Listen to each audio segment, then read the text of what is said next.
fire crew saw Bigfoot pull a burning tree away from a cabin, and I was one of them. August 20th, 2019, Shasta Trinity National Forest. 6 of us were deployed to defend remote cabins from the Granite Creek fire. Standard assignment. Or so we thought. Day 2. Fresh claw marks on a sugar pine, starting at 7 feet and running to 9. Day 3. Something circled our camp after dark bipedal footsteps, deliberate and heavy, followed by a stench so thick it coated our throats. At dawn, I found a 19-inch footprint pressed deep into the ash. 5 toes, 6-foot stride length. I documented everything. Day 4. The fire exploded upslope. A burning widowmaker was about to hit the propane tank when it stepped out of the smoke 8 feet tall, covered in dark hair. It grabbed that flaming tree with both hands and dragged it away from the cabin. 4 of us saw it. The official report buried it. I quit firework after that. But here's what I can't stop asking. If something that intelligent protects the forest from us, what happens when we push too far into their territory? I'm going to tell you something I've kept mostly to myself for the last 6 years. Not because I think you'll believe me, I don't expect that, but because the weight of it has gotten heavier with time, and maybe putting it into words will help. Or maybe it won't. Either way, you should know what's out there. My name doesn't matter much, but my credentials do. 34 years old in August of 2019. 12 seasons as a wildland firefighter, all of them with hotshot crews. That means I wasn't some weekend warrior or seasonal hire still learning which end of a Pulaski to hold. I'd worked the rim fire, the car fire, spent a summer on the Mendocino complex. I knew fire behavior, knew how to read terrain and weather, and I knew how to stay calm when things went sideways. People trusted me to document incidents accurately, to keep my head, to not see things that weren't there. That last part is important. Late August 2019, we got deployed to Shasta Trinity National Forest. The Granite Creek fire had been chewing through timber for a week, and it was pushing northeast toward a remote ridge that held some infrastructure the Forest Service wanted, saved old logging cabins, generator sheds, and a communication relay that served the entire northern district. The cabins dated back to the early 90s, abandoned when the logging outfit went under, but the equipment was still active. Our job was simple. Get in there, clear defensible space, lay hose, and hold the line long enough for air support to knock the fire back. 6 of us went in. 2 rookies, fresh out of training, 3 veterans I'd worked with before, and me. Ortiz was our crew lead, 48 years old, 23 seasons, the kind of guy who could read smoke patterns like some people read books. He'd been my mentor early on, taught me how to anticipate what fire would do next. The other veterans were solid. Tessa Navarro, 4th season, former wildlife biologist who'd switched to fire for the pay, and a younger guy named Reese Kowalski, 2nd season, strong as hell, and still learning. The rookies were Vargas and Chen, eager, nervous, doing everything by the book. We went in by helicopter on a Tuesday morning. The ridge was 8 miles from the nearest road, accessible only by air or a brutal day-long hike through fire-scarred canyon country. The pilot dropped us on a cleared pad about 200 yards from the cabin cluster, rotor wash kicking up ash and pine needles, and then he was gone. The silence that followed was immediate and total. No cell service, no traffic hum, no distant voices. Just whine through the ponderosas and the faint smell of smoke drifting up from the south. The cabins sat in a rough line along the ridgetop, weathered gray wood and rusted metal roofing, surrounded by dense stands of ponderosa, pine and manzanita thickets. 3 main structures. The largest held the generator and relay equipment. The other 2 were bunkhouses, windows long since broken out, doors sagging on their hinges. Everything was coated in decades of dust and pine pollen. We weren't there to restore them, just to keep them from burning. Ortiz gathered us near the main cabin and laid out the plan. Standard protocol. Establish a base camp upwind, clear brush, and deadfall within 50 feet of each structure, lay hose from the spring to create wet lines, and monitor fire behavior. The weather was in our favor for now. Light winds, relatively high humidity for August, but the forecast showed a pressure change coming in 3 days that could push the fire hard and fast. We had 72 hours to get ready. I remember looking south from that ridge, seeing the smoke column rising like a thunderhead. Dark gray, shot through with orange at the base where the active fire was running. It was maybe 5 miles away. chewing through timber at a steady pace. Not fast, not yet, but inevitable. That's the thing about wildfire, it doesn't stop. It just moves, finding fuel, consuming everything that burns, and what it leaves behind is a landscape stripped down to rock and ash. We got to work. Day one was all labor. Hot, repetitive, exhausting labor. We broke into teams Ortiz and Reese on chainsaw duty, cutting back deadfall and thinning brush within the defensible perimeter. Tessa and I worked hose deployment, running lines from the spring about 100 yards upslope to storage tanks we'd set up near each cabin. The rookies, Vargas and Chen, handled the grunt work, clearing debris, hauling gear, setting up our base camp on a flat area 50 yards north of the main cabin, where the wind would keep smoke off us. The spring was good. Clean water trickling out of a rock face into a natural basin lined with moss and ferns. It was one of the few places on the ridge that felt alive. Everything else had that dry, brittle quality that comes at the end of a long summer. Pine needles, brown and crisp underfoot, manzanita leaves, dusty and curled at the edges, the kind of fuel load that waits for a spark like kindling waits for a match. We worked through the afternoon without much conversation. That's normal for fire crews. You save your breath for the work, communicate with gestures and short radio calls, trust that everyone knows their job. By late afternoon, we'd cleared about half the perimeter, laid 300 feet of hose, and inventoried the generator shed. Everything was running on diesel fumes and hope, but it was functional. Around 1800 hours, we gathered at the spring to refill canteens. The light was starting to go golden, that late summer slant that turns everything warm and soft. Tessa was kneeling at the water's edge, dipping her bottle in, when she stopped and tilted her head. "Hey," she said. "Did one of you guys do this?" She was looking at something just off the trail, partially hidden by a manzanita bush. I walked over and saw what she meant. Stones. River stones, smooth and round, stacked in a neat cairn about 4 feet tall. Maybe 15 or 20 of them, each one fist-sized, balanced perfectly on top of each other. The base stones were sunk into the dirt like they'd been there a while, but the top few looked fresh, no dust, no lichen, still damp in places like they'd been pulled from the spring recently. "Not us," Ortiz said. He was standing a few feet back, arms crossed, studying it. Vargas crouched down to get a closer look. "Trail marker, maybe? Hikers do that." 8 miles from the nearest road, Tessa said. "And this isn't a hiking trail, this is fire access." Chen shrugged. "Could be old, logging crew tradition or something." But it wasn't old. I could see that. The stones on top were too clean, too deliberately placed. Someone or something had been here recently and taken the time to build this. It wasn't random. It was structured, purposeful, like a message or a marker. Ortiz studied it for another moment, then turned and headed back toward camp. "Doesn't matter. Get your water and let's move." Tessa caught my eye as we walked away. She didn't say anything, but I could tell she was thinking the same thing I was. This doesn't fit. We ate MREs around a small fire that night, sitting on rocks and logs, too tired to talk much. The rookies were in decent spirits, making the usual jokes about freeze-dried stroganoff and instant coffee. Reese asked if anyone had cell service, already knowing the answer. Nobody did. Ortiz went over the next day's plan, finished the perimeter clearing, run secondary hose lines, prep the cabins for possible structure defense if the fire made a run at us. Then he stood, stretched, and said, "Get some sleep. We start at 0600. I stayed up a little longer, watching the fire die down to coals. The sky above the ridge was clear, full of stars. The kind of view you only get in places like this where there's no light pollution for 50 miles in any direction. Beautiful, peaceful, and silent. I noticed it then, really noticed it. No owls, no coyotes, no mice rustling in the brush, no bats clicking overhead. Just whine through the trees and the faint crackle of embers. I told myself it was normal. Fire suppresses wildlife activity, animals move out ahead of the smoke, instinct tells them to leave. But we weren't that close yet. The fire was still miles away. I finished my coffee, kicked dirt over the coals, and crawled into my sleeping bag. I didn't sleep well. None of us did.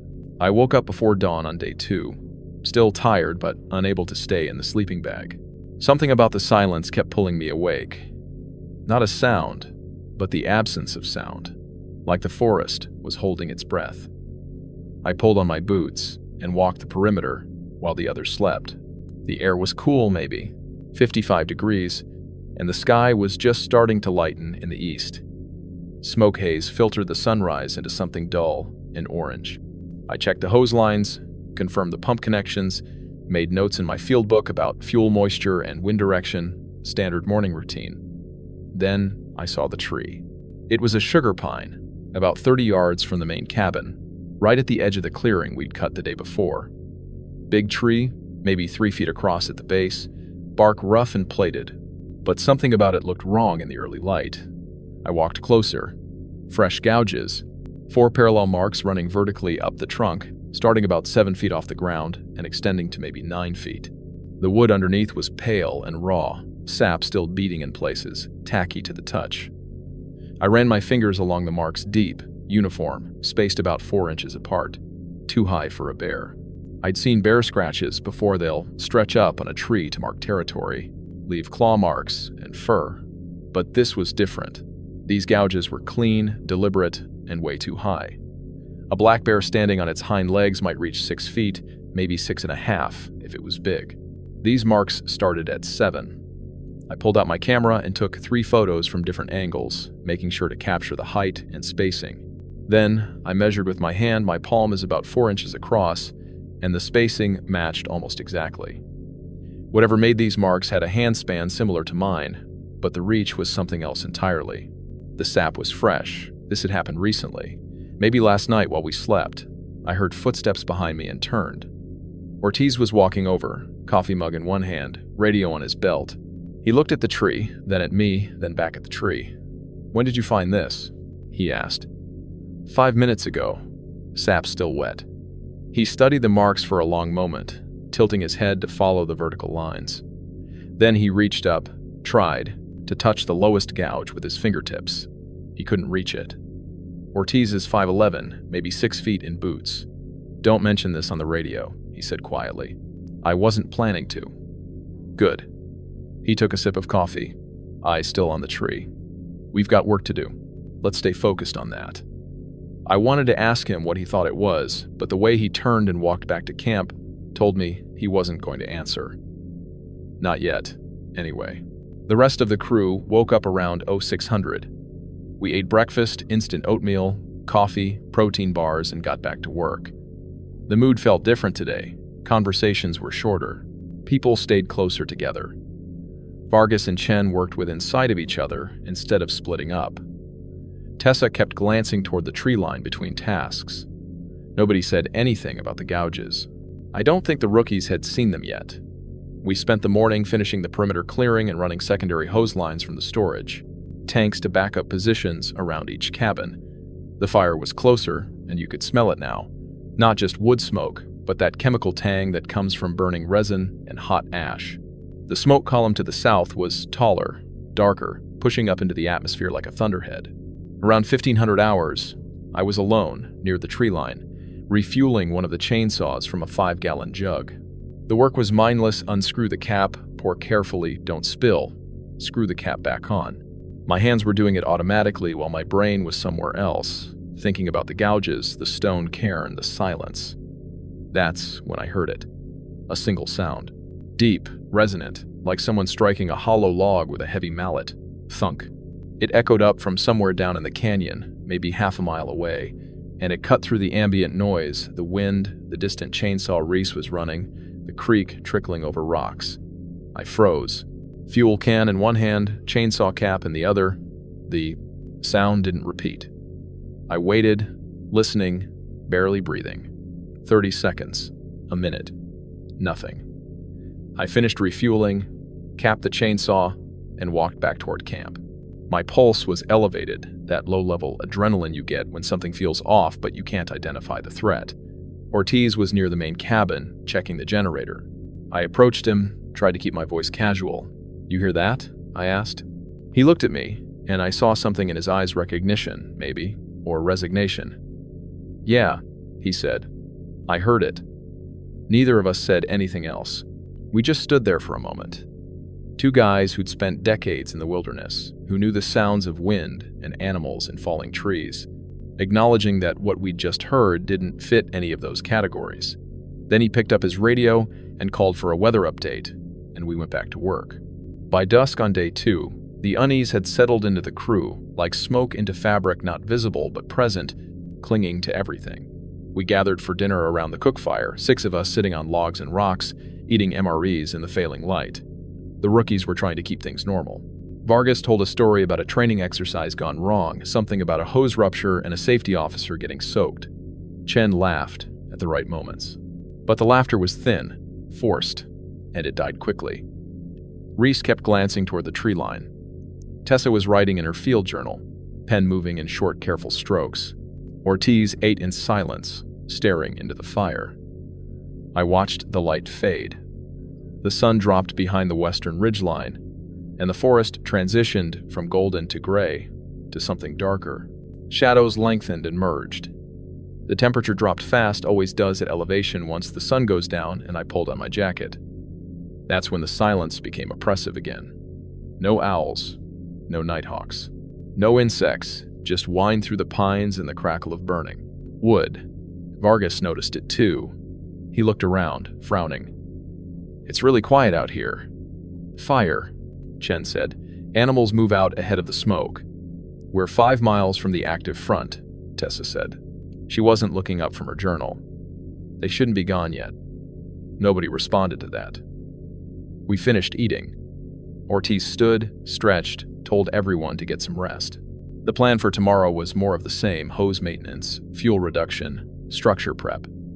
The fire was advancing, but not aggressively. We still had time.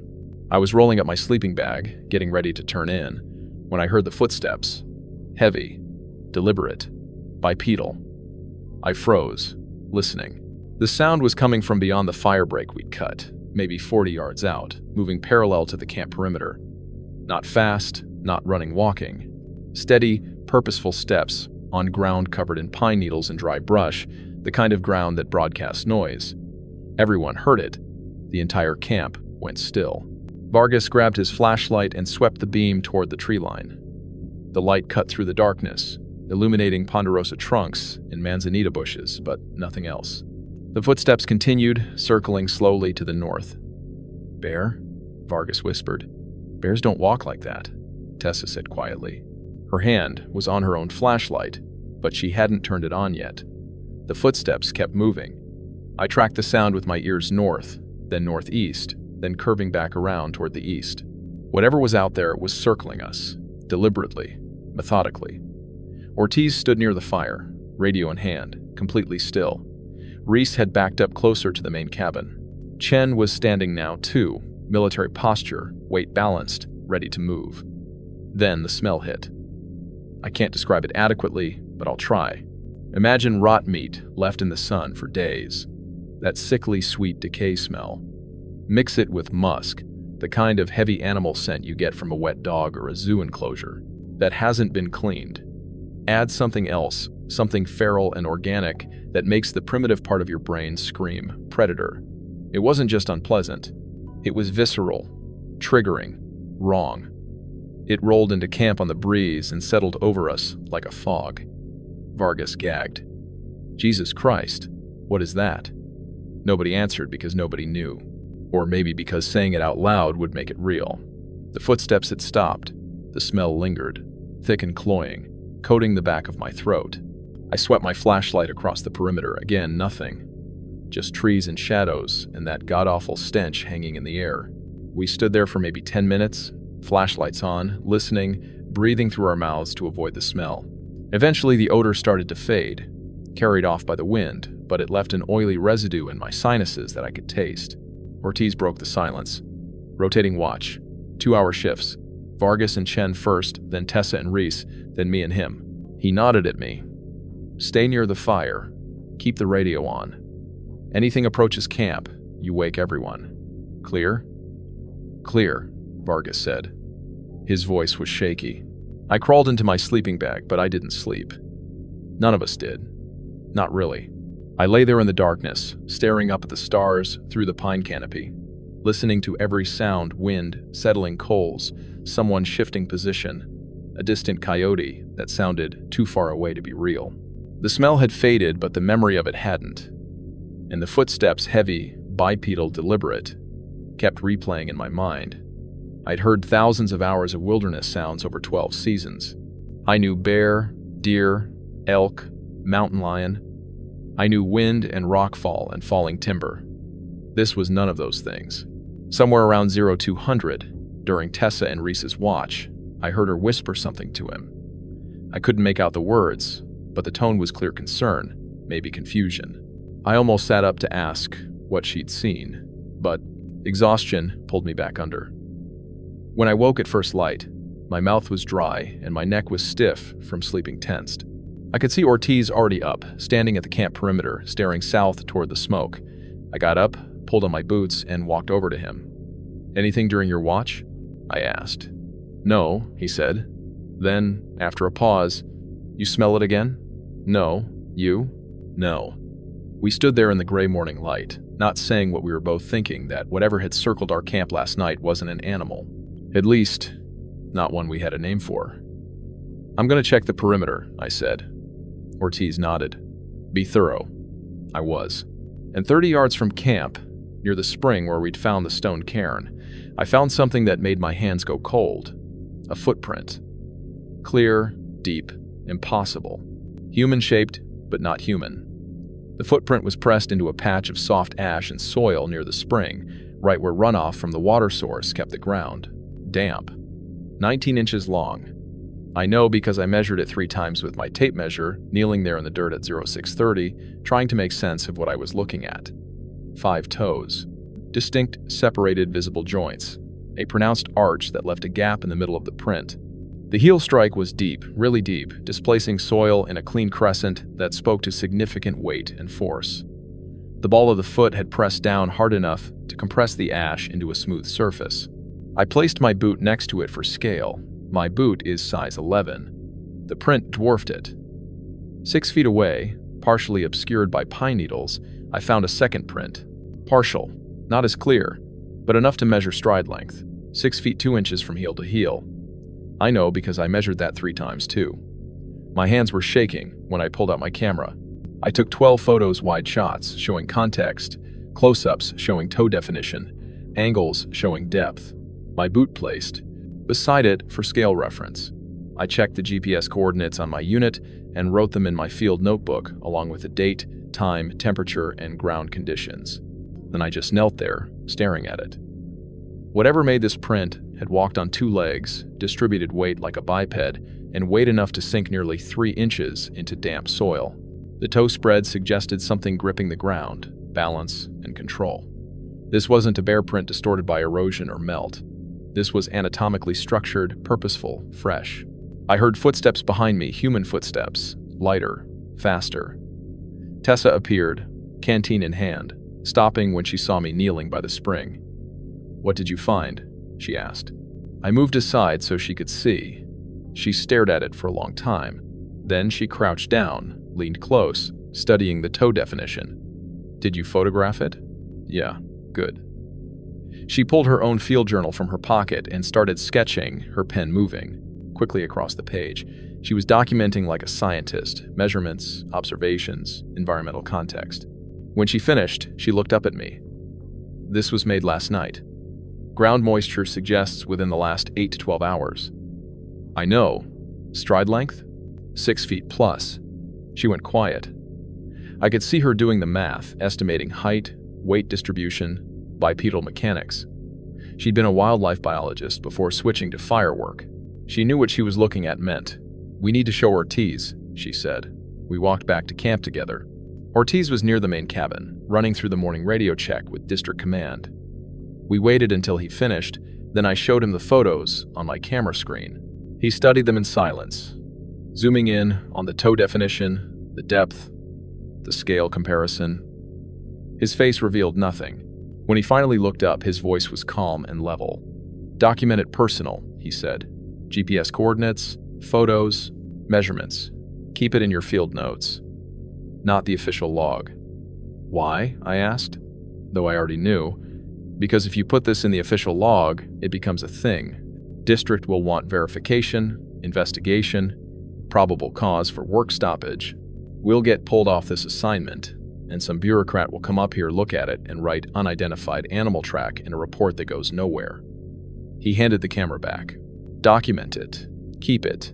Don't make it official. Not yet. Not yet? Tessa asked. Ortiz looked at her, then at me. Not until we know what happens next. He turned and walked back toward the cabin, and I understood what he wasn't saying. If we report this now, it becomes a credibility issue. If we wait, document everything and report it later with a complete timeline, maybe someone will take it seriously. Or maybe we'd just be 3 more firefighters who saw something in the smoke and got dismissed as overstressed and unreliable. I backed up the photos to my phone, wrote detailed notes in my field book, and got back to work. But the footprint stayed with me. All day, while we repositioned hose and monitored fire behavior, while we ate lunch and checked equipment, I kept thinking about those 5 toes, that deep heel strike, that impossible stride length. Something had walked through our camp last night. Something big enough to leave a print like that. Something smart enough to circle our perimeter just beyond our lights. And it was still out there. Day 3 brought the fire closer. Not creeping, advancing. By mid-morning, we could see spot fires igniting across the canyon, embers carried on thermal currents and landing in dry fuel a quarter mile ahead of the main front. The smoke column had grown massive, a churning tower of gray and black that rose 20,000 feet into the atmosphere. The radio chatter intensified. Air tankers were hitting the fire from multiple angles, dropping retardant in, long red lines across the ridges. Ground crews were building containment lines to the west. Our job remained the same: protect the infrastructure, hold the position, be ready to evacuate if conditions deteriorated. The sensory overload was constant, heat radiating from the advancing fire even at 3 miles distance. Ash falling like snow, coating everything in fine gray powder. The smell of burning pine resin, sharp and chemical. The roar of aircraft overhead, engines screaming as they made their drops. Radio voices crackling with coordinates, weather updates, resource requests. Amid all that chaos, I noticed something else. I was checking a game trail that ran from the cabins down toward a small drainage to the east, looking for potential fuel corridors the fire might exploit. The trail was maybe 2 feet wide, winding through Manzanita and Young Ponderosa, and along that trail I saw broken branches, snapped. Not cut, not burned, snapped. Chest height, maybe 5 feet off. The ground, bent at consistent angles like something large had pushed through recently. The breaks were fresh, wood still pale underneath, no weathering. I followed the trail for about 50 yards. More broken branches, all at the same height, all bent in the same direction away from the cabins, deeper into the forest. Like something had moved through here deliberately, recently, pushing vegetation aside as it went. The pattern was too consistent to be random wind damage, too directional to be animal browse. I wanted to follow it further, see where it led, but the radio crackled with an update about shifting wind patterns, and I had to get back. We repositioned hose to account for the new fire direction, moved gear to higher ground, prepared for the possibility that we'd need to abandon the lower cabin. By evening, we were exhausted. We ate dinner in near silence, no jokes from the rookies, no conversation, just the mechanical process of consuming calories and hydrating. The fire glow was visible now to the south, a flickering orange line along the ridge that pulsed and grew as darkness fell. Then we heard it again, the knock. Closer this time, maybe a quarter mile out, coming from the direction of that game trail I'd found. Thunk. Deep, resonant, unmistakable. A few seconds later, another knock, answered from a different direction northwest, maybe half a mile away. Thunk. Communication. That's what it sounded like. 2 sources, coordinating. Vargas wasn't joking anymore. Neither was Chen. They sat there, MRE pouches forgotten, staring out into the darkness. Reese stood up, paced, sat back down. What the hell is that? Nobody answered. Tessa was writing in her journal again, but her hand had stopped moving. Ortiz was staring at the fire, face illuminated by flickering orange light, expression unreadable. The knocks didn't repeat, but we all heard them. 6 people, 12 years of combined wildfire experience, and not one of us could explain what we'd just heard. I thought about the footprint, the broken branches, the stone cairn, the circling footsteps, all of it adding up to a pattern I didn't want to acknowledge. We weren't alone on this ridge. We'd never been alone. Whatever was out there had been watching us, moving around us, maybe even following us. And now the fire was pushing closer, tightening the space between us and them. I didn't sleep well that night. None of us did. We maintained the watch rotation, kept the fire burning, stayed alert. But every sound made me tense, every crack of settling wood, every gust of wind through the pines. Around 0300, during my watch with Ortiz, I asked him the question that had been building for 2 days. Have you seen something like this before? He was quiet for a long time. Then, once. Siskiyou Wilderness, 2004. Different crew, different fire. He paused. I didn't report it then either. Why not? Because I wanted to keep my job. Day 4 started with a radio call at 0530 that changed everything. Ortiz took it on the primary command channel, and I watched his face shift from neutral to grim in the span of 30 seconds. Copy that, he said into the handset. Understood. We'll prep for evac and hold as long as possible. Out. He lowered the radio and looked at us. Fire jumped containment overnight, made a run, upslope, crown fire through heavy timber. It's coming at us faster than projected. We're on standby evacuation prep to pull out, but hold position until we get the direct order. The news settled over the crew like a weight. We'd all known this was possible, but hearing it made official changed the equation. We weren't just defending structures anymore. We were potentially in the path. We moved with grim efficiency. Essential gear packed first: radios, shelters, medical kit, water, secondary equipment staged for quick grab if needed, escape routes marked and confirmed: primary path to the helipad 2 miles north, secondary route down the fire road to the east if air evacuation wasn't possible. I was checking the main cabin's propane tank, making sure the valve was accessible in case we needed to shut it down fast, when I saw the handprint. It was on the generator shed door, pressed into a thick layer of dust that had accumulated over years of disuse. Large. Really large. The palm was maybe 7 inches wide, fingers elongated and spread, each one clearly defined in the dust. But there was no wrist crease, no indication of where hand met forearm like you'd see with a human print. I stared at it. My brain tried to rationalize someone from the crew had opened this door, left a print. But I knew that wasn't true. We'd inventoried this shed on day 1. Nobody had opened it since. The dust pattern was undisturbed except for this one print. I reached up to touch it, to measure it, and then stopped myself. If I wiped it away, there'd be no record. I pulled out my camera, took 2 quick photos. Then I heard Ortiz calling for me on the radio, and I wiped the print away with my sleeve. Instinctive. Stupid. I regretted it immediately. That was evidence, documentation, proof of something. But it was too late. The dust scattered, the print gone, and I jogged back to the main cabin where Ortiz was coordinating with District Command. The morning stretched into a tense waiting game. We monitored the smoke column, watched for spot fires, listened to radio traffic about containment efforts and resource deployment. The fire was 3 miles out now, maybe less. You could feel the heat on the wind, see the glow through the trees even in daylight. Around 1100 hours, Reese and I were repositioning hose near the main cabin when he stopped suddenly, who tilted his head. "You see that?" he asked. "What?" He pointed toward the tree line to the south. "Thought I saw something move. Big. Like really big." I looked, but saw nothing except smoke haze and shifting shadows. Fire does that. Heat shimmer, smoke makes you see things. "Yeah," he said. But he didn't sound convinced. We finished the hose work and returned to camp. The evacuation order still hadn't come, but it was close. You could feel it in the air, in the way Ortiz kept checking his radio, in the way everyone stayed near their packed gear. Tessa approached me while I was refilling my canteen. She glanced around to make sure we were alone, then opened her hand. In her palm was a tuft of dark, coarse hair, maybe 1 inch long, still attached to a small piece of bark.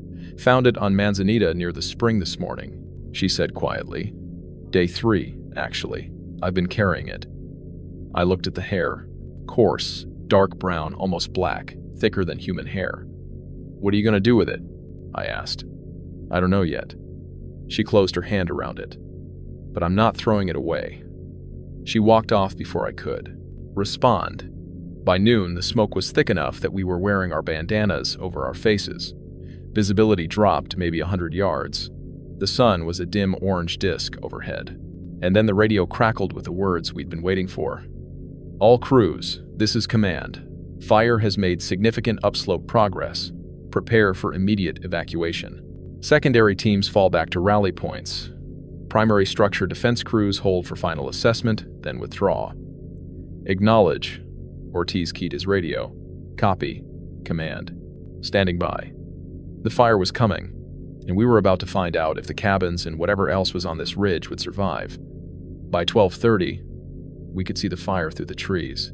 It wasn't a line anymore. It was a wall. Orange and black, 30 feet tall in places, crown fire leaping from tree to tree like something alive and hungry. The roar was constant, not like wind, but deeper, more mechanical, like standing near a jet engine. Spot fires. Ignited ahead of the main front, small at first, then growing as they found fuel. The heat was unbearable, even at 200 yards. It came in waves, physical pressure that made your skin feel tight and your eyes water.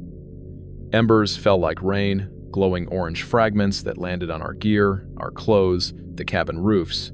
We moved constantly, stamping them out, spraying water on hotspots. The radio traffic was continuous. Commands, updates, aircraft coordinates. An air tanker made a drop directly upslope from us, retardant painting the trees red, but the fire burned through it in minutes. The wind had shifted, pushing the flames directly toward our position. All crews withdraw to secondary positions, the radio said. Structure defense teams, fall back now. Asset preservation is secondary to crew safety. Acknowledge and evacuate. Ortiz looked at the main cabin, at the communication relay equipment still running inside, then at us. Pack it up. We're leaving. We grabbed our gear. Reese and Chen secured the hose. Tessa did a final sweep of our camp. I helped Vargas confirm the escape route was clear. That's when Ortiz pointed at the main cabin and swore. A dead ponderosa pine widowmaker, we call them, was fully engulfed about 50 yards upslope. The fire had climbed it in seconds, consuming dead bark and dry wood, and now the entire trunk was burning. And it was leaning, slowly, inevitably, leaning directly toward the main cabin's propane tank. If that tree fell and hit the tank, the explosion would be catastrophic. The cabin would be destroyed, the relay equipment gone, and the blast could ignite everything on the ridge. Ortiz radioed command. We have a hazard tree over propane storage. Assessing options. Negative, the radio voice said. Do not engage. Structure is not worth the risk. Evacuate immediately. Ortiz looked at the tree, at the cabin, at us. The tree shifted, creaked, leaned further. Move out, he said. North to the helipad. Stay together. We started to pull back. Vargas and Chen went first, then Tessa. Reese lingered, staring at the burning tree, then followed.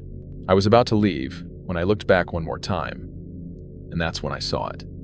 Through the smoke and heat shimmer and falling ash, a figure emerged from the tree line on the far side of the cabin, upright, bipedal, massive. I froze. My brain stopped processing. Everything narrowed to that single image. It was easily 8 feet tall, maybe taller, shoulders broader than any human, arms long and heavily muscled, covered in dark matted hair that moved with every step, rippling over muscle and sinew underneath. The face, I couldn't see details through the smoke, just a silhouette. But the head was large, conical, the posture unmistakably intelligent. It moved with purpose, no hesitation. It walked directly toward the burning tree. I couldn't breathe, couldn't move, just stood there watching. The creature reached the tree and wrapped both hands around the flaming trunk. Hands large enough to encircle wood that was maybe 18 inches in diameter. I saw the arms flex, saw the shoulders bunch, and then it pulled. The tree resisted. Burning wood creaked. Then it shifted.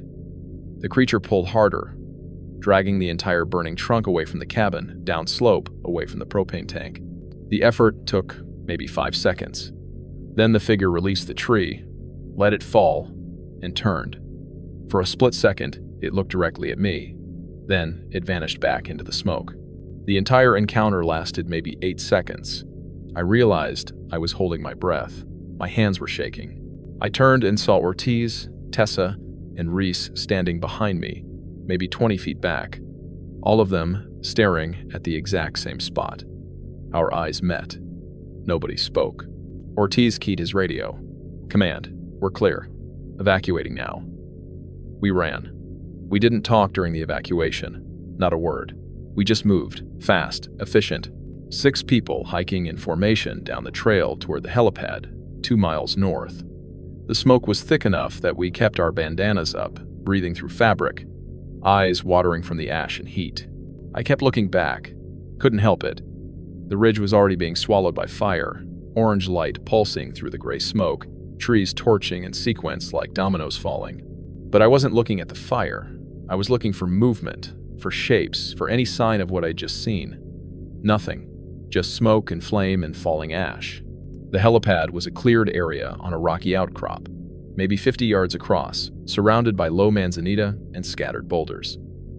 We'd marked it on day 1 as our primary extraction point. When we arrived, Ortiz radioed our position and we waited. Nobody sat down. We just stood there in a loose circle, gear at our feet, staring back toward the ridge we just abandoned. The fire glow was visible even from here, a pulsing orange line against the darkening sky. It was almost 1400 hours, but the smoke made it feel like dusk. I looked at Ortiz. He was staring south, face unreadable, jaw tight. Then I looked at Tessa. She was gripping her pack straps, knuckles white. Reese was pacing in small circles, restless energy with nowhere to go. The helicopter arrived 20 minutes later. A Bell 212 rotor wash kicking up dust and ash as it settled onto the pad. We loaded in quickly, gear first, then personnel. I took a seat near the door, strapped in, and watched through the window as we lifted off. The ridge disappeared below us, swallowed by smoke. I could see the fire advancing, see the orange glow where the cabins had been. 2 of them were already burning. But the main cabin, the one with the relay equipment, the one the creature had saved, was still standing, surrounded by smoke, but not yet consumed. I watched until we were too far away to see anything except the massive smoke column rising into the atmosphere. The flight back to base camp took 30 minutes. Nobody talked over the headset. The helicopter was loud enough that conversation would have been difficult anyway, but I don't think any of us wanted to speak. Not yet. Not with the pilot and crew chief listening. We landed at the incident command post just after 1500 hours. The pilot shut down, we unloaded gear, and a logistics coordinator directed us to debriefing. Standard procedure, after an evacuation, account for personnel, document conditions, report any injuries or equipment loss. Ortiz handled most of the debriefing. He described the fire behavior, the decision to evacuate, the timeline of events. He mentioned the Widowmaker threatening the propane tank. He said we'd pulled back per command order and evacuated without incident. He didn't mention what we'd seen. Neither did I. Neither did Tessa or Reese. When the debrief ended, we were released to crew rest, told to eat, hydrate, get some sleep. The incident was still active, but we were off rotation for at least 24 hours. I found a quiet spot near the crew quarters and checked my phone. No service, but the photos were still there, the footprint, the gouges on the tree, the handprint on the shed door before I'd wiped it away. I backed everything up to my laptop, triple-checked the files were saved, and put the devices away. Then I just sat there, staring at nothing, trying to process what I'd witnessed. Over the next 2 days, the fire continued to burn. Air resources hit it hard, ground crews built containment lines, and eventually the weather shifted: cooler temperatures, higher humidity, and lighter winds. By the 3rd day, the incident command reported 70% containment. I monitored the status reports obsessively. I learned that 2 of the 3 cabins had been destroyed. The 3rd, the main cabin with the relay equipment, had survived. The report attributed it to favorable wind patterns and adequate defensible space. No mention of a burning tree that had been pulled away from a propane tank. No mention of why that tree fell in the direction it did. On the 4th day, I found Ortiz near the mess tent. He was alone, drinking coffee, looking older than he had a week ago. "The main cabin survived," I said. "I saw the report," he said. "You know why it survived." He looked at me. I know what I saw. So do you. So do Tessa and Reese. We should report it. Report what? His voice was quiet but firm. That we saw something in the smoke during a high-stress evacuation, while we were surrounded by heat shimmer and falling ash? He shook his head. You know what happens. Psych eval, fitness for duty assessment, questions about our judgment under pressure. Best case, we get flagged as unreliable. Worst case, we get pulled from active duty. So we just don't say anything? We don't put it in writing. Not yet. Not until we know what happens next. He finished his coffee. But we don't forget either. We document everything, keep our records clean, and we wait. Wait for what? For the right time. Or for it to happen again, where someone else sees it too. He stood up. Get some rest. We're back on rotation tomorrow. He walked away, and I realized he was right. The system had no mechanism for what we'd witnessed. It could categorize fire behavior, equipment failure, personnel injury, but it couldn't categorize this. That evening, I tracked down Tessa and Reese. We met away from the main camp, near a equipment storage area where we could talk without being overheard. Tessa spoke first. We all saw the same thing. Yeah, Reese said. We did. Then we agree on what happened, I said. Whatever comes next, we know what we saw. Tessa nodded. Reese did too. We didn't talk about it again, but we didn't have to. We'd all been there, we'd all seen it, and we all knew that nothing would ever be quite the same. A week later, the Granite Creek fire was declared contained. 96% containment, mop-up operations ongoing, most crews released back to their home units. Our crew stayed on for an extra 3 days doing suppression, repair pulling hose, cleaning equipment, documenting lessons learned. On the 8th day after evacuation, a CAL FIRE investigator named Brennan arrived to conduct the incident assessment. He was maybe mid-40s, methodical, carrying a clipboard and a camera, the kind of guy who'd spent his entire career documenting fire behavior and compiling reports. Ortiz and I were assigned to accompany him back to the ridge. We flew in by helicopter, same bird that had pulled us out, different pilot. The landing zone was the same helipad we'd evacuated from. From there, it was a 2-mile hike back to the cabin site. The landscape had changed. What had been green forest was now black and gray wasteland. Skeletal trees, ash-covered ground, the acrid smell of burned wood, still hanging in the air. The main cabin stood in the middle of it like a monument, scorched but intact, surrounded by a perimeter of char and devastation. 2 other cabins were gone, just foundations and twisted metal, collapsed roofs and burned timber. Brennan photographed everything.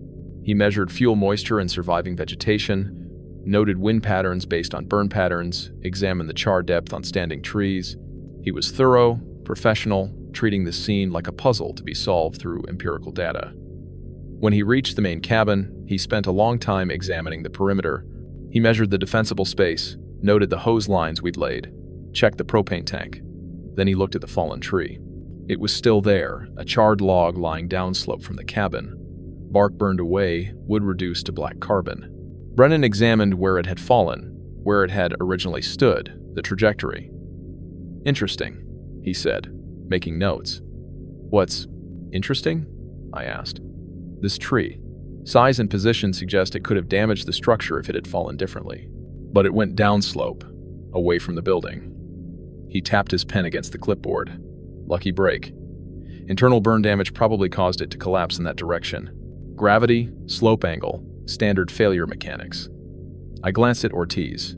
He was staring at the tree, face neutral. Could it have been pulled? I asked, carefully, testing. Brennan looked at me. Pulled? By what? I don't know. Equipment? Someone trying to mitigate the hazard? You were the crew on scene. Did anyone attempt that? No, I said. Then it fell naturally. Fire weakened structural integrity, tree collapses along the path of least resistance. He made another note. The cabin survived due to adequate defensible space, favorable wind patterns during the critical burn period, and fortunate timing. That's what I'll document. He finished his assessment, took more photos, and we hiked back to the helipad. On the flight back, Ortiz and I didn't talk, but I kept thinking about Brennan's words. Fortunate timing, favorable wind patterns, path of least resistance. The official explanation: clean, empirical, defensible, and completely missing what had actually happened. Back at base, I filed my personal documentation, the footprint photos, GPS coordinates, measurements, dates, and times. I submitted it through internal channels as supplemental observation, not official incident report. The system allowed for personal documentation of unusual findings, so long as it wasn't presented as primary evidence. 2 days later, I received an email from a district wildlife officer. The message was brief and professional. Reviewed submitted photographs of track, consistent with black bear track, distorted by ash melt and slope angle. Toe definition, likely result of soil compression and subsequent erosion. Stride length measurement, inconclusive due to terrain variability. Recommend refrain from speculative entries in future field documentation. No further action required. I read it 3 times. Then I forwarded to Ortiz without comment. He replied an hour later. Expected. Don't push it. That evening, I met Tessa and Reese at a bar about 15 miles from base off-duty, civilian clothes, away from anyone connected to the incident. We ordered drinks and found a booth in the back. Reese spoke first. I got the same email about the footprint. Me too, Tessa said. Also got a verbal from my supervisor. Basically said, good work on the fire. Don't make unofficial observations that could complicate incident reports. They're shutting it down, Reese said. His voice was tight, angry. We saw what we saw, and they're just burying it. It's not burial, I said. It's structural invisibility. The system doesn't have a category for what we witnessed, so it defaults to known variables. Bear tracks, wind patterns, standard explanations. But we know the truth, Reese said. Yeah, Tessa said quietly. We do. We sat there for a while, drinking in silence. Eventually, Reese pulled out his phone, scrolled through something, then set it on the table facing us. I got video, he said. Tessa and I leaned forward. On the screen was 6 seconds of shaky footage, smoke, heat distortion, the corner of the cabin visible, and a dark shape moving through the frame. Large, upright, indistinct, but clearly there. When did you take this? I asked. During the evacuation. I was repositioning hose near the cabin when I saw it approaching the tree. I pulled my phone out, hit record. He stared at the screen. It's not clear. Smoke, distance, movement. It's basically worthless as evidence. But I know what it is. Don't submit that, Ortiz's voice said. We all turned. He was standing near the booth, still in uniform, having just walked in. Don't submit it, he repeated, sliding into the seat. Not now. You submit that, they'll dismiss it as smoke artifacts or equipment malfunction, and they'll flag you as someone who sees things under stress. Keep it. Back it up. But don't make it official. So we just sit on this? Reese asked. For now. Ortiz looked at each of us. We document everything, keep our records clean, and we wait for the right moment. Or we wait for it to happen again, somewhere else, where more people see it. And if that never happens, Tessa asked, then we're 4 people who saw something impossible and can't prove it, Ortiz said. But at least we'll have kept our careers intact. Nobody argued. We knew he was right. We finished our drinks and left separately. I drove back to base thinking about what Ortiz had said, about structural invisibility, about systems that can't see what they don't have categories for. The creature had saved that cabin. I was certain of it. And the official record would never acknowledge that truth. The weeks after the Granite Creek fire blurred together. We rotated through other incidents, smaller fires, mop-up operations, and training exercises. The work continued, like it always did, but something had changed. I found myself distracted on the line, hyper-aware of sounds in the forest that I'd never noticed before. A branch breaking in the distance. Movement in my peripheral vision. The feeling of being watched. I caught myself checking tree lines constantly, looking for shapes that didn't belong. Other crew members noticed. A guy I'd worked with for 3 seasons asked if I was okay. I told him I was tired. He didn't push it. Ortiz was different too, quieter than usual, which was saying something. He'd always been economical with words, but now he seemed to retreat into himself. During downtime, I'd find him staring at the forest with an expression I couldn't read. 6 weeks after the evacuation, I was assigned to a prescribed burn in the Klamath National Forest. Routine work, controlled conditions. But on the second day, while we were lighting off a section of understory, I heard a knock echo from somewhere in the unburned timber. I froze. That deep, resonant thunk I'd heard on the ridge. The crew chief asked if I was good to continue. I said yes, but my hands were shaking for the rest of the shift. That night, I called Ortiz on the satellite phone. It took him a while to answer. "You okay?" he asked. "I heard the knock today. Different location, different fire." Silence on the line. Then, "You alone right now?" "Yeah. I've been having dreams," he said quietly. "Not nightmares, just replays. That moment when it grabbed the tree, over and over, and I keep coming back to the same conclusion." "What conclusion?" "It wasn't random. It made a choice. It saw the danger, the tree, the tank, the potential explosion, and it acted to prevent it." He paused. "That's not animal behavior. That's reasoning, problem solving, maybe even empathy." I didn't respond, because he was voicing what I'd been thinking for weeks. "If that's true," Ortiz continued, "then everything changes. It's not just, what is it? It's, what does it understand? What does it want? Why did it help us?" "I don't know," I said. "Neither do I. But I think about it every day." Another pause. "I'm retiring at the end of the season. 23 years is enough. I can't keep doing this knowing what I know and not being able to say it. Ortiz, I'm not telling you what to do, just telling you what I'm doing. You make your own call." He cleared his throat. "Get some rest. Stay safe out there." He hung up before I could respond. I sat there in the darkness, phone in hand, listening to the forest sounds around me. Wind, insects, distant owls. Normal sounds, familiar sounds. But I couldn't shake the feeling that something was listening too. 3 weeks later, I made my decision. I didn't go back for the next fire season. When the supervisor called in March to confirm my availability for the upcoming year, I told him I was taking time off. Family reasons, burnout. The standard exit language people use when they don't want to explain the real reasons. He tried to talk me out of it. Reminded me of my experience, my skills, how valuable I was to the crew. I thanked him and said my decision was final. The truth was simpler and more complicated than burnout. I couldn't reconcile what I knew with a system that refused to acknowledge it. Every time I went into the field, I'd be carrying that knowledge, looking for signs, waiting for it to happen again. And if it did happen, I'd be right back in the same position, seeing something undeniable and being told it didn't exist. I couldn't do that anymore. Tessa made a different choice. She stayed in fire service but requested a transfer to a different region, Arizona, working on a Type 1 crew out of Flagstaff. We talked on the phone before she left. "I need the Flagstaff. Distance," she said. "From that ridge, from those memories. Maybe in Arizona I can just focus on the work again." "Does it help?" I asked. "I'll let you know." She still had the hair sample she'd found near the spring. She told me she'd sealed it in a collection vial and stored it in her parents' house in Oregon, in case I ever figure out what to do with it, she said.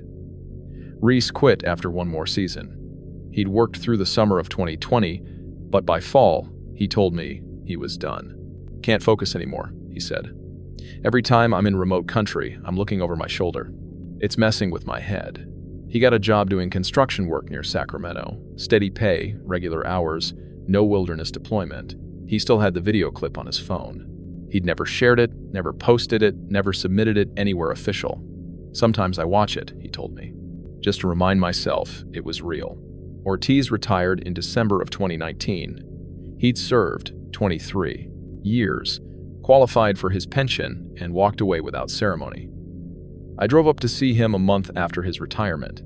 He was living in a small cabin outside of Redding, spending his days hiking and reading. We sat on his porch, drinking coffee, not saying much. Eventually he asked what I was doing with my time. "Consulting work," I said. "Fire behavior analysis for insurance companies. Remote work, mostly. Keeps me adjacent to the field without being in it." "Good choice." He stared out at the forest beyond his property line.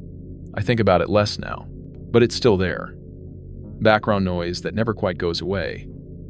"You ever regret not reporting it officially?" I asked. "Every day," he said. "And also not at all. Because I know how it would have gone. I'd have lost my credibility, maybe my career, and nothing would have changed. The evidence would still have been dismissed. The creature would still be out there, and I'd just be another person no one believes." He was right. I knew he was right. But it didn't make it easier. I kept the photos on my phone, backed up in 3 places. Sometimes I'd scroll through them, the footprint, the tree gouges, the handprint I'd photographed before wiping it away. Physical evidence that something had been there. I started submitting the footprint photo to cryptozoology forums and research groups under a pseudonym. The responses varied. Some people were genuinely interested, asked good questions about context and measurements. Others dismissed it immediately. Obvious fake, bear track, Photoshop. I didn't care about convincing anyone. I just wanted the documentation to exist somewhere outside the official channels that had buried it. The record needed to exist. Even if no one believed it. Even if it never led anywhere. Because I knew what I'd seen. And I knew I wasn't alone, even if the official record said I was. Time changes things. The memories don't fade exactly, but they settle into a different part of your mind. By the summer of 2021, I'd been away from firework for 2 years. I was doing consulting full-time, analyzing burn patterns and fire behavior from satellite imagery and incident reports. Good work, safe work. Work that kept me connected to fire without putting me back in the field. But the hyper-awareness never left. When I hiked, I noticed tracks. When I camped, I listened to the forest sounds with an intensity that bordered on paranoia. My girlfriend at the time asked why I tensed up every time we went into the backcountry. I told her it was just habit from firework. She didn't believe me, and eventually the relationship ended. I kept in loose contact with Tessa and Reese. Tessa was still working fire in Arizona. She told me she'd adapted, that the distance helped, but sometimes she'd hear something in the night, a knock, a distant vocalization, and she'd be right back on that ridge. Reese had moved on more completely. He was engaged, working steady construction, rarely thinking about firework anymore. But he still had the video.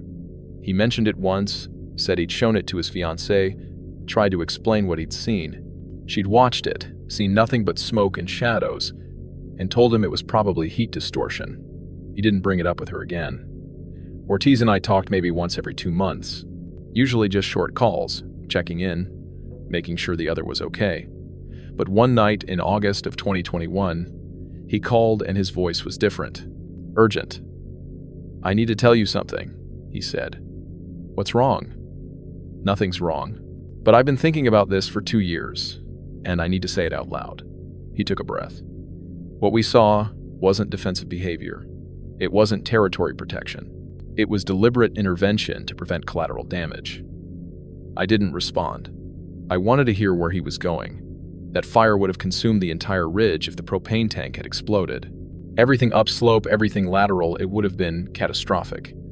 And that creature understood that. It saw the danger not just to its territory, but to the whole ecosystem. It acted to preserve the forest, not just defend itself. "You think it was protecting the land?" I said. "I think it understands fire in ways we don't. Maybe it's seen fires before, adapted to them, learned to read them. And when it saw that tree threatening to create a catastrophic event, it intervened." We talked for another hour. About intelligence, about interspecies awareness, about what it means when something acts with apparent empathy across species boundaries. We didn't come to any conclusions. But voicing it helped. After we hung up, I sat in the dark thinking about his words. The creature hadn't just saved the cabin. It had potentially saved acres of forest, prevented a secondary explosion that could have spread fire across miles of wilderness. It had made a choice based on projected consequences. That changed everything. By the fall of 2021, I knew I wasn't going back to firework. Not as a career. I'd found other ways to contribute: consulting, analysis, teaching occasional workshops on fire behavior. But the field work, the crew deployments, the remote assignments, that part of my life was over. Not because I was afraid, because I couldn't function in a system that required me to ignore what I knew. I stayed in touch with the fire community through online forums and professional networks. That's how I learned about the others, People who'd seen things, heard things, documented things that didn't fit official categories. They never said it directly couldn't, not publicly, but the language was there if you knew how to read it. A ranger in Washington describing unusual vocalizations during a night patrol. A forestry crew in Oregon finding unidentified bipedal tracks near a burn zone. A helicopter pilot mentioning large heat. Signatures in remote areas where no large mammals should exist. The reports were scattered, isolated, never connected in official records. But they were there. I collected them. Not obsessively, but methodically. Creating my own database of observations that the official system couldn't categorize. Evidence that something existed in those forests, something intelligent and careful and aware. I never tried to prove it, just documented it, kept the record. Friends from the fire service would occasionally ask if I missed the work. I'd tell them sometimes, which was true. I missed the crew dynamics, the problem solving, the clarity of purpose that comes with fighting fire. But I didn't miss the cognitive dissonance of knowing something true and being required to pretend otherwise. Tessa transferred regions again in 2022, this time to Montana. Just needed another change, she said when we talked. But I heard something else in her voice. Restlessness, maybe. Or the inability to settle into routine when you're carrying knowledge that doesn't fit anywhere. The hair sample was still at her parents' house in Oregon. She'd never submitted it for analysis. What would I say? She asked. Where would I send it? Every official channel would require context I can't provide without sounding unstable. She was right, and that was the problem. The evidence existed but couldn't be processed through normal channels. Ortiz stopped calling as frequently. When we did talk, he sounded more at peace. He'd fully separated from firework, spent his time hiking and volunteering with forest restoration projects. He'd made his choice and seemed comfortable with it. Reese got married, had a kid, moved deeper into civilian life. The last time I talked to him, he said he rarely thought about that day anymore. The memory had faded to something distant and dreamlike. I envied him that distance, because I thought about it constantly. Not every day, but regularly. Particularly when I was working on fire behavior analysis, and I'd see patterns that didn't quite fit standard models. Or when I'd review incident reports and notice language that suggested the crew had experienced something they couldn't document. The official record said the main cabin survived due to favorable conditions. I knew better. And I carried that knowledge like weight, pressing down steadily, never quite lifting. It's been 6 years now. August of 2025. I'm 40 years old, working remotely, living in a small town in Northern California where I can see the mountains from my porch. I don't work fire anymore, but I stay connected. I read incident reports, monitor burn patterns, keep track of crew deployments, and sometimes, late at night, I pull up those photos on my phone. The 19-inch footprint, the tree gouges, the handprint I photographed before wiping it away, physical evidence of something that officially doesn't exist. I still hear the knock sometimes, not literally in my memory, that deep resonant thunk echoing from the canyon. And I wonder if the creature is still there, still moving through those forests, still avoiding detection, still watching fires advance, and maybe, sometimes, intervening when the threat becomes too great. I think about Ortiz's theory often, that it wasn't defending territory, that it understood the danger the propane explosion posed to the wider forest and acted to prevent catastrophic damage. An act of reasoning that crosses species boundaries. If that's true, and I believe it is, then we're sharing these forests with something that thinks, plans, and makes choices based on projected consequences. Something intelligent enough to recognize threat patterns and compassionate enough or pragmatic enough to intervene. The systems we trust to document and protect the natural world aren't equipped to recognize that. Not structurally, not psychologically. There's no taxonomy for intelligence that doesn't fit our categories. No protocol for evidence that challenges our understanding of what lives in these forests. So, the sightings get dismissed. The tracks get explained away. The witnesses get quietly flagged as unreliable. And the creatures remain hidden, protected by our inability to see them. I still have the photo, backed up in 4 places now. GPS coordinates, measurements, scale reference, documentation that will exist even if no one believes it. I know what I saw. Tessa knows. Reese knows. Ortiz knows. And we know we're not alone. The official record can say whatever it wants. But I was there. I saw it pull that burning tree away from the cabin with my own eyes. I saw intelligence and purpose and decision-making that saved not just a structure, but potentially miles of forest. I'm telling you this now because I think people should know. Not to prove anything. Not to convince skeptics. But because if you're going out there into the remote places where the cell service dies and the nearest road is miles away, you should go with respect. You're not alone in those forests. And you're probably being watched. Pay attention to the signs. The stone cairns, the tree knocks, the tracks that don't quite fit, the silence that feels too complete. They're there. They've always been there. We just choose not to see them.